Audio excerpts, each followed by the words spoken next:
यदि एक बार हृदय पुरुष की मणि का प्रकाश हमारे अंदर चमकारे मारने लगता है तो इस लोक की सारी संपदा अपने आप ही खींचकर हमारी तरफ आने लग जाती है।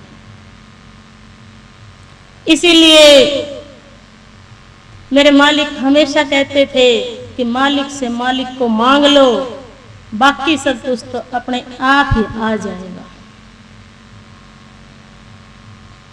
इसीलिए सूरत शब्द योग में समर्पण का होना इतना जरूरी है। और जब प्रेम होता है और विश्वास दृढ़ होता है तो समर्पण अपने आप ही हो जाता है, क्योंकि प्रेम लेना नहीं जानता, उसका गुण तो केवल देना है। और यही समर्पण का सच्चा अर्थ है। प्रेमी तो अपने सतगुरु से मुक्ति भी नहीं चाहता, प्रेमी अपने सतगुरु से मुक्ति भी नहीं चाहता। वह तो केवल यही कहता है कि भक्ति दान मोहे दीजिए, गुरुदेवन के देव और कछु नहीं चाहिए, निस्दिन तोरी से। और जब प्रेम इतना मजबूत हो, इतना दृढ़ विश्वास हो, तो समर्पण अपने आप ही पूरा हो जाता है। और फिर ऐसे साधक के सारे कर्म, उनका ज्ञान और फल सब कुछ सतगुरु को अपने आप ही समर्पित होते रहते हैं।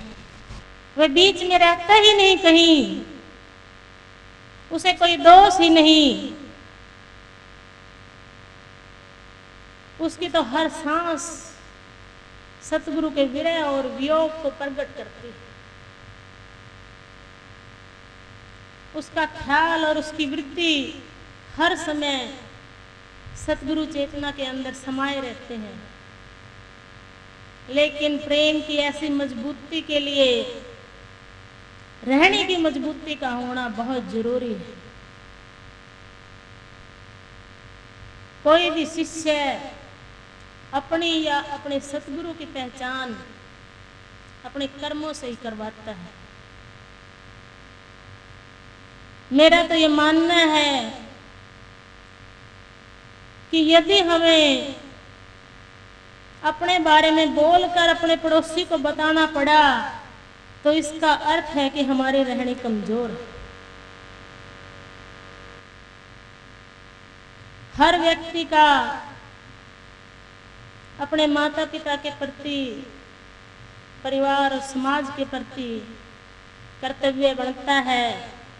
मालिक ने सबको ड्यूटी दी है, हमें अपने सभी काम मेहनत के साथ और निष्ठा के साथ करने चाहिए ताकि हमारे मन और बुद्धि पवित्र हो सकें, उनके अंदर पवित्र विचारों का संचार बना रहे, हमारी चेतना की अवस्था ऊंची बनी रहे। तभी ऐसा व्यक्ति परमात्मा का दिया हुआ कार्य पूर्ण करने में योगदान करता हुआ उसका पूर्ण और सच्चा यंत्र बन सकता है।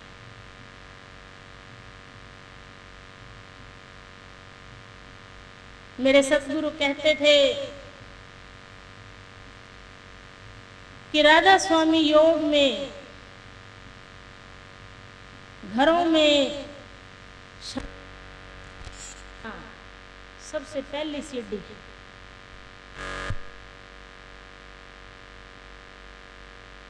माँ पृथ्वी के सभी देवी देवताओं से बड़ी है और पिता आकाश के सभी देवी देवता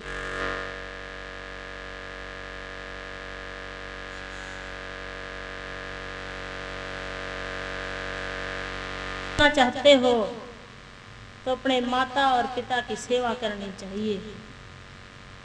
तभी व्यक्ति राधा स्वामी योग की शिक्षा पाने का अधिकारी हो सकता है। वे दावे से कहते थे कि ऐसे घर में जहाँ माता पिता की सेवा होती है, जहाँ बुजुर्गों का सम्मान होता है, वहाँ सारी बरकतें अपने आप आ जाती हैं। वहाँ किसी चीज की कमी नहीं रह सकती। वे दावा करते थे इस चीज का, और आप भी आजमा कर देख लीजिए।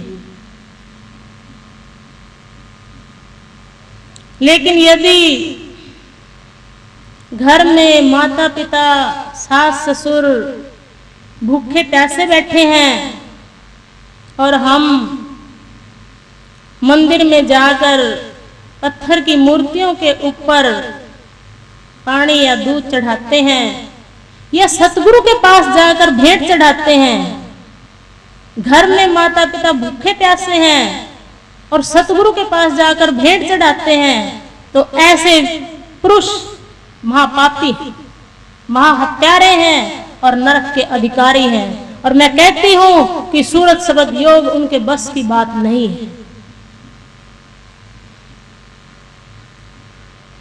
मेरे मालिक कहते थे, घर का शंकर मरे प्यासा, बाहर करे जल धारा, ऐसा पुत्र नरक का वासी, महादुष्ट हत्यारा। सूरत शब्द योग का रास्ता अपने घरों से होकर निकलता है। यदि हमारे घरों में हम सफल नहीं हैं, तो अंदर का सफर भी हम नहीं कर सकते। हम छोटे से दुख या कठिनाई को देखकर घबरा जाते हैं और सतगुरु के पास जाकर रोने लग जाते हैं, शिकायत करते हैं, अपने भाग्य को कोसने लग जाते हैं। इसका अर्थ क्या है? इसका अर्थ है कि हमें खुदा पर भरोसा नहीं है। हमें यह भरोसा नहीं है कि वह मालिक जो कर रहा है वह सही कर रहा है। इसका अर्थ है कि हम अधिक जानते हैं और वह खुदा नहीं जानता।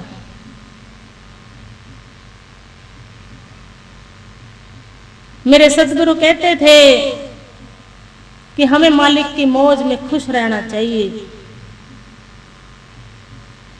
फकीर चंद जी महाराज कहते हैं